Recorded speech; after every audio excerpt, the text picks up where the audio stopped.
Hello everybody, yeah, it's Wyvern here with a video to discuss the incoming free LC Lord for the lizardmen, TiqTaq'To, and just kind of to discuss what I think about him. Now,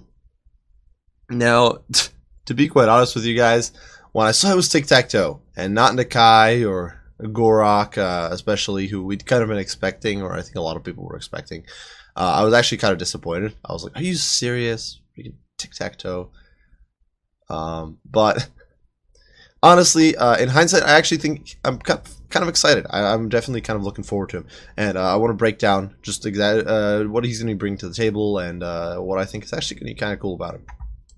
So first of all, here's some generic stuff about TiqTaq'To. He's much more oriented towards pterodons, and he's basically oriented towards flyers. That's his whole shtick, which is actually pretty cool. The flyers in the lizardmen roster are kind of lackluster, so if he's able to make them better, that would definitely be very awesome. It's also always fun, I think, to have Air Force Lords. For example, Isabella, for the vampire counts, is just such a fun thematic lord because you can make a build centered around Vargeist, Terrorgeist, things like that really easily, and it's a lot of fun with her. So I could see TiqTaq'To, especially with the newer Pterodactyls dropping, having a lot of fun stuff to do with the Air Force for the lizards. Otherwise, he does have some cool sort of global abilities and effects that I think are going to be pretty awesome. Now, as for his, we can see here for his abilities, he's got two items, Mask of the Heavens and Blade of the Ancient Skies. Mask of the Heavens, I kind of think it's going to be a little similar to something like Tretch's Lucky Skull Helm. I'll probably, obviously, not triggered when you're losing melee, but it is based, or what's his face, Kazrak's armor. It gives you extra protection from missiles in the sky, so probably some sort of missile resist item, maybe a little bit like Lewin's shield, maybe something of that nature, but regardless, definitely looks like a pretty solid item. And then Deadly Blade of the Ancient Skies, which gives him some extra power in close quarters. Now the drop Spear of Teapot here, I don't know if that's going to be like a spell that you drop like in place of a rock, or what that's going to mean. I'm definitely kind of hoping it's some cool spell effect, but we'll see what that's all about. Otherwise here, he definitely does look pretty cool for a skink. For a skink, there's not much he said there, with his fancy helmet here, as well as this crazy curved sickle blade. Gets made from a jawbone. It's pretty nuts. Now for his starting roster, we can actually see here, he starts down in Tlaka. Well, this is in the Vortex campaign, and we can actually see he's got a pretty cool starting roster of units. You get Horned Ones, you get Pterodon Riders with Fire Leech Bolas. This is, I don't know why this is a small setting. That's really wonky, but and then he does get some Skink Skirmishers and Skinks. This is going to make life kind of difficult. The Skinks, not very good in campaign, not very good in, well, they're decent. They're actually not bad in single player or multiplayer, so I shouldn't lie there. But they're definitely not very good in campaign. And unlike, say, Tanwan, he doesn't have a bunch of buffs for them, so it's going to be interesting to see how this plays out, how good his access to Saurus is, that sort of thing. But Horned Ones and Pterodons is definitely very, very fun as a starting roster. And I think the Horned Ones, sort of like with Karl Franz or a Volkmar, even though your starting unit roster might not be the best by and large, the fact that you get one unit like this could really hard carry you through most of the early game. Reichsguard, for example, basically hard carries Karl. Nice Little Blazing Sun definitely like hard carries Volkmar, so it could definitely work. Now here we do have the start positions. We've got Tlaka for the Vortex campaign. In the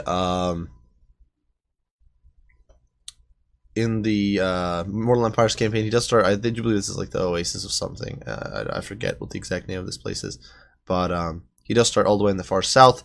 Either way, second Lizardman Lord starting in the Southlands. This is actually a little bit disappointing because Krokgar's already kind of there, fairly close. Like, not super close, I guess, because Krokgar's all the way over here and you're all the way over here. But definitely would have been nicer to have a Lizardman Lord somewhere in the far north or something.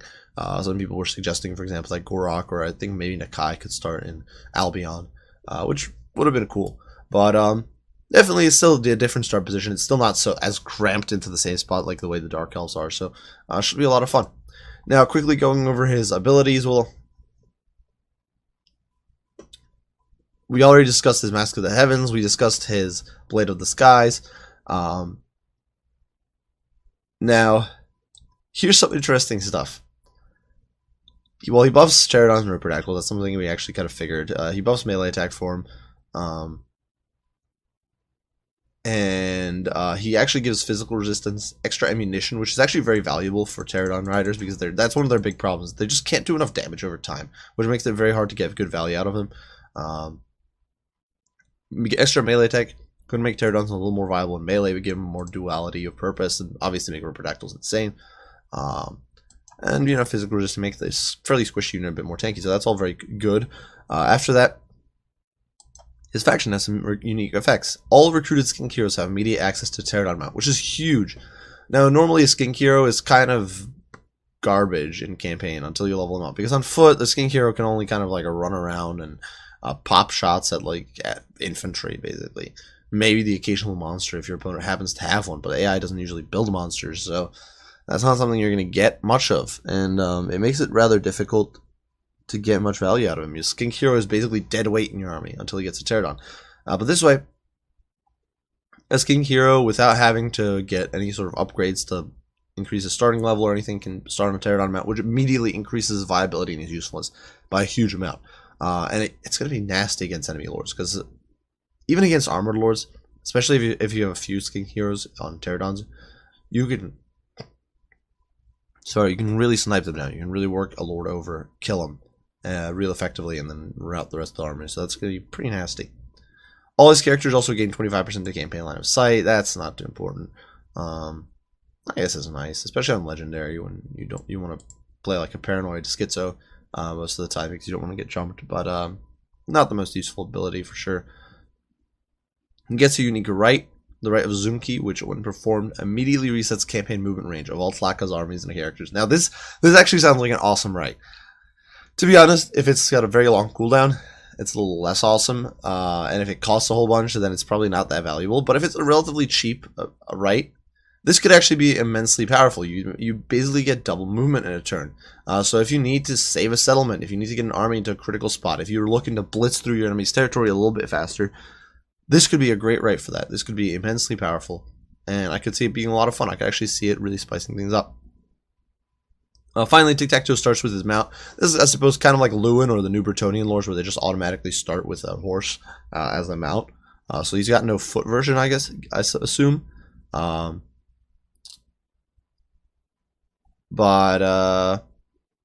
that's all okay by me. Like I said, Skink's honestly not the best in on foot. Now, granted, this guy seems to be a melee character, which is it's weird that he doesn't get a Riptidactyl, that he's on a Pterodon instead.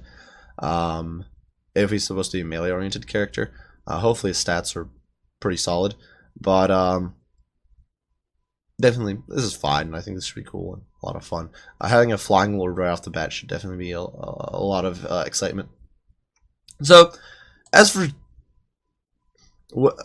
aesthetic or a rule of coolness on the actual character, I think TiqTaq'To is definitely a bit lackluster. I think the Kai Korok would have probably been a lot cooler. But as far as the actual campaign mechanics and as far as feeling that CA probably made the right decision here, I actually think they probably did. Simple fact is the stuff TiqTaq'To brings to the table is definitely much more different than what either Gorok or Nikai are probably going to bring to the table. The flyer focus is really unique, and I think it could be a lot of fun. And I'm really excited to see how it plays out. If you don't get the DLC, that said, if you don't get the DLC, I can actually see it being a bit lackluster. Because without the DLC, you don't get Riptidactyls, and without and that's actually one thing that's a little bit unfortunate, I think. And I don't know how I feel about that. But for example, what's his face? Alithanar got Shadow Walkers, so that even if you didn't have the DLC, you could get a good shooting force with him, or a crazy themed force.